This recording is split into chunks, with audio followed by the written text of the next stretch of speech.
July 5th, 5 a.m. Across a quiet housing estate in Birmingham, heavily armed police units moved in with precision. Their targets weren't gun runners or drug lords, but something far more sinister and hidden. In a matter of minutes, doors were breached, suspects cuffed, and victims escorted to safety.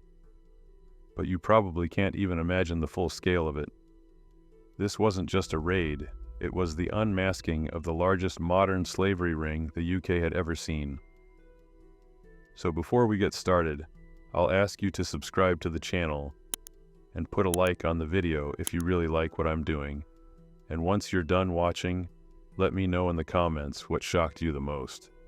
Back to that summer morning in 2019, what the public would later learn was that more than 400 victims had passed through the grip of a ruthless crime group, exploited for years in plain sight. Most were Polish nationals, lured with promises of honest jobs. Instead, they were trafficked into poverty, violence, and total dependence. On that morning, officers rescued dozens of men from squalid homes where they shared mattresses, used broken toilets, and had their wages stolen. Many were underweight. One man's shoes were held together by cling film. Some had been sleeping on concrete floors for months. The raids were the climax of Operation Fort, a year-long investigation spearheaded by West Midlands Police and supported by the National Crime Agency and anti-slavery charity Hope for Justice.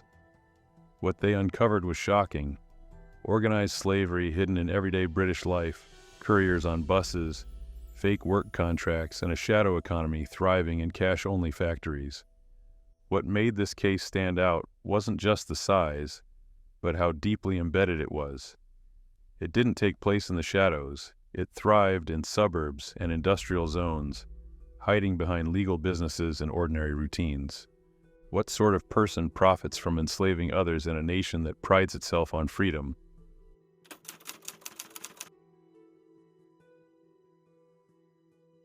The men who answered online ads in Poland were promised hope, stable jobs, clean housing, and a new start in the UK. What they got was the opposite. Upon arrival, their passports were confiscated. Some were picked up from airports or bus stations and driven straight to dilapidated houses in the Black Country or West Midlands. Inside, conditions were appalling. No heating, broken windows, infestations, and barely any food. Yet every day they were forced to work, loading scrap metal, sorting waste, or cleaning houses, often for companies that unknowingly relied on these laborers. Victims were paid pennies, if at all. Some received as little as £10 a week. Most of that was taken back by the gang to cover rent or debt. One victim described eating from skips and drinking from a hose to survive. The gang operated a brutal form of psychological control. The ringleaders threatened violence against those who resisted. Several victims reported being punched, beaten with belts, or humiliated in front of others. Some had their bank accounts opened without consent, wages rerouted, and welfare benefits stolen. If anyone tried to leave, the consequences were swift and severe. Many of the victims were targeted because of their vulnerability: former addicts, the homeless, or men recently released from prison in Poland. They were easy to manipulate. Promised redemption, they found imprisonment. One house had 11 men crammed into 2 rooms. Their beds were mattresses stained with mold, some crawling with insects. An electric heater was the only source of warmth, but often kept off to save money, for the gang, that is. The public walked past these men every day, at bus stops, job centers, or factories, and never suspected a thing. They weren't chained, but they were trapped, controlled by fear, dependence, and shame. How long can someone endure such conditions before giving up hope completely?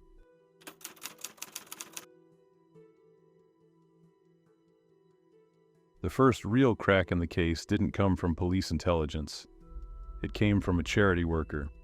Staff at Hope for Justice, a UK-based anti-trafficking organization, started to notice a pattern. Multiple Polish men arriving at shelters or clinics, malnourished, exhausted, and speaking of broken promises.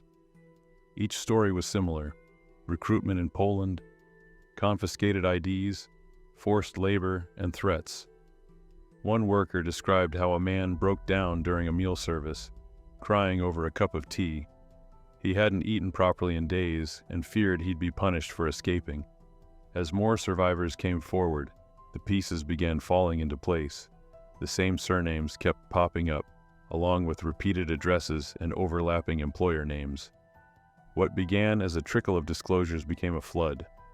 Hope for Justice compiled testimony after testimony, more than a dozen in just a few weeks. They passed the information to West Midlands Police, who quietly opened an investigation. Victims were reluctant to speak to officers, fearing they'd be deported or retaliated against. But the charity served as the critical bridge between law enforcement and the trafficked men.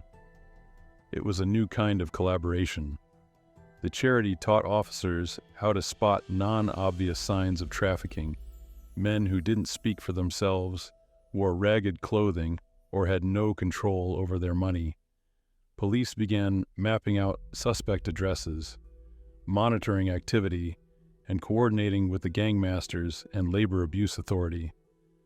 Behind the scenes, social workers were quietly moving survivors to safe houses while gathering statements in private. Most had nothing but the clothes on their backs. They were given hot food, clean beds, and something many hadn't felt in years: dignity. One man confessed he hadn't spoken freely in over 3 years. What would it take for a stranger to convince you that you deserve freedom?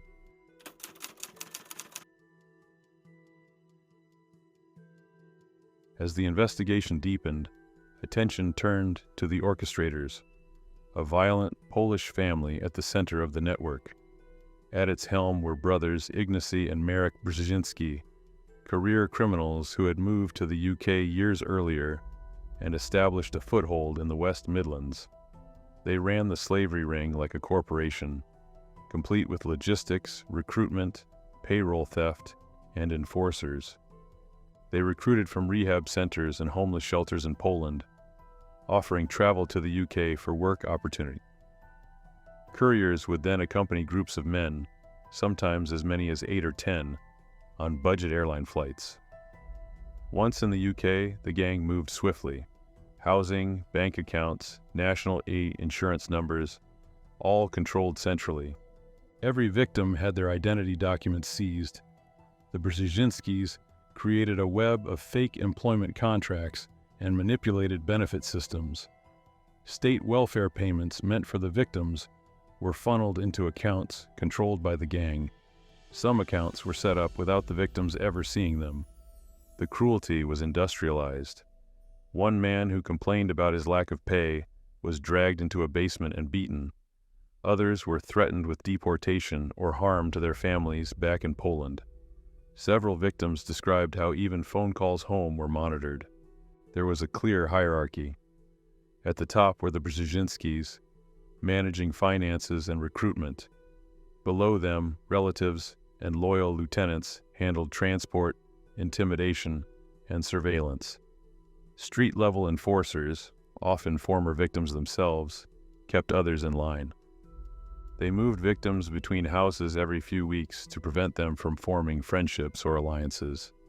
Even illnesses weren't treated. One man had infected feet so badly he couldn't walk, yet was still forced to work. What kind of person sees the suffering of another human being and calls it profit?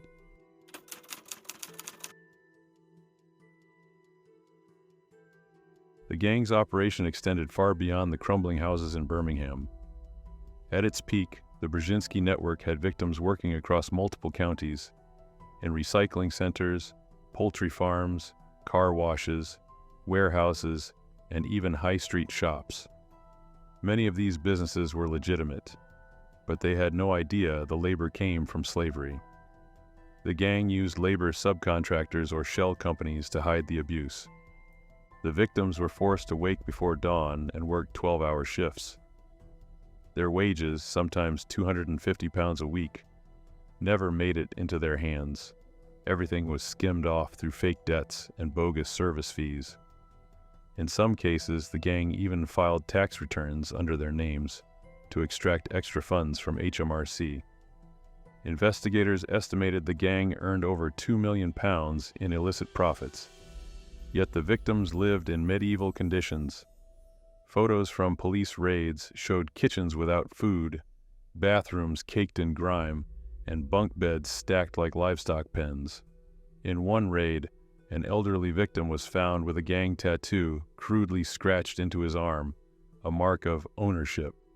Despite the profits, the Brzezinskis lived modestly. This wasn't a flashy cartel, it was about control.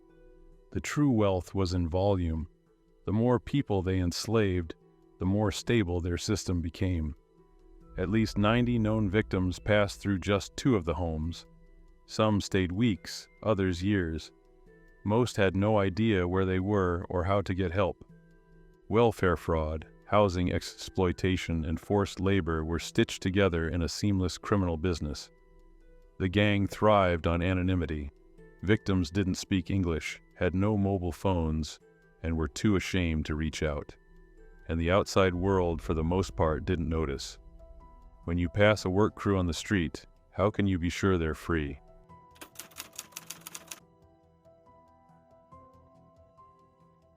Once West Midlands Police confirmed the scope of the operation, the investigation shifted into high gear. Officers launched surveillance operations, monitored vehicles, and tracked bank activity. But the gang was careful. They rarely used mobile phones, and when they did, conversations were vague or encoded Polish slang. Detectives had to be smarter and quieter. Covert listening devices were placed in gang-controlled cars and houses. In one clip, a gang member laughs about a victim who collapsed from exhaustion. "Let him die, there's plenty more," he said. These recordings became critical evidence. So did hidden camera footage of victims handing over envelopes of cash, or being scolded for wasting electricity when using a heater at night. Meanwhile, financial investigators dug into layers of shell companies and forged benefit claims. They discovered dozens of bank accounts registered to victims, all controlled remotely by the gang. An NCA financial crime unit traced over £500,000 in benefit fraud alone, money meant for vulnerable migrants stolen by traffickers. It wasn't just paperwork and wiretaps. Undercover officers posed as employers to meet suspected traffickers. In one sting, they arranged a fake hiring and saw how the gang delivered workers, handed over forged documents, and requested cash-only payment. That sting proved the gang's system was deliberate, not accidental. Survivors continued to come forward. Each new statement painted a more detailed map: who handled recruitment, where they lived, how they were watched. The information helped build timelines, cross-reference payments, and ultimately link suspects to specific abuses. The gang moved people like cargo. To them, it wasn't personal. It was logistics, efficiency, profit. But what if one victim had managed to escape earlier? How many others could have been saved?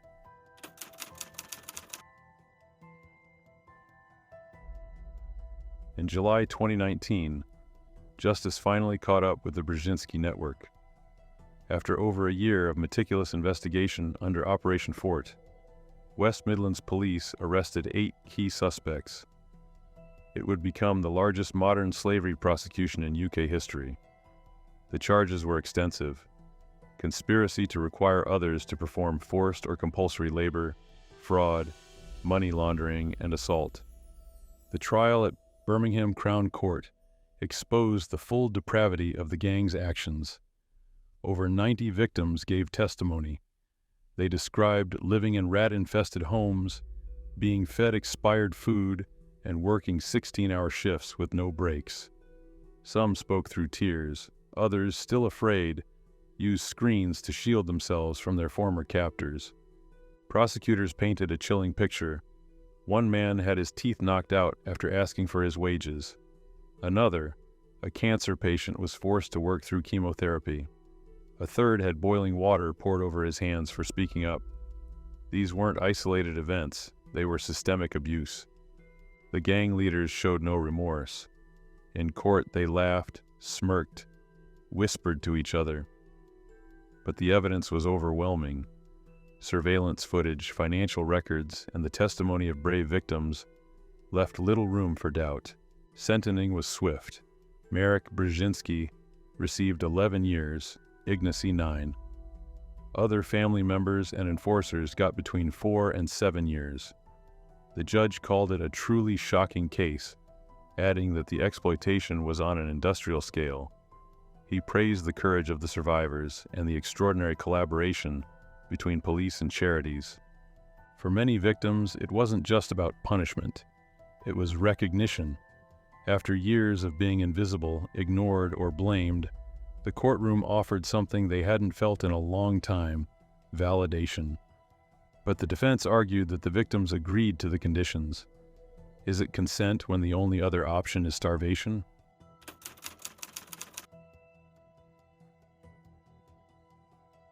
The courtroom verdicts closed one chapter, but the battle against modern slavery in Britain is far from over. Authorities were quick to acknowledge that this gang, though prolific, was likely just one cell in a much larger trafficking web stretching across Europe. Polish police confirmed parallel investigations into recruiters and document forgers back in Poland. The Brzezinskis may have fallen, but the pipeline remained open. In the weeks following the trial, charities warned of fresh victims arriving in the UK under similar pretenses. The methods had changed slightly, different accents, new destinations, but the fundamentals remained the same: deception, debt bondage, and exploitation. Traffickers adapt quickly. For every bust, another opportunity opens somewhere else. Hope for Justice reported a surge in referrals. New victims came forward. Inspired by the media coverage of the case, many had suffered in silence, assuming no one would believe them. Others feared retaliation. But Operation Fort showed that traffickers could be prosecuted, and that the public, when properly informed, would care. Police began retraining officers nationwide. Airport staff, social workers, and even bin collectors were taught to recognize signs of human trafficking. The National Crime Agency launched further multi-agency strikes under Project Aident, targeting trafficking rings linked to children and sexual exploitation. Still, challenges remain. Victims often mistrust authorities or feel too ashamed to speak. Some are moved too often to build relationships. Others disappear before help can reach them. And the court system, though powerful, is slow and intimidating. But Operation Fort proved something crucial: that modern slavery is not just a foreign problem. It lives next door, it works quietly, and it can be destroyed if we know where to look. This empire was collapsed, but as soon as one is destroyed, a new one is born. Somewhere right now, a new human trafficking network is rising, and we have to fight it.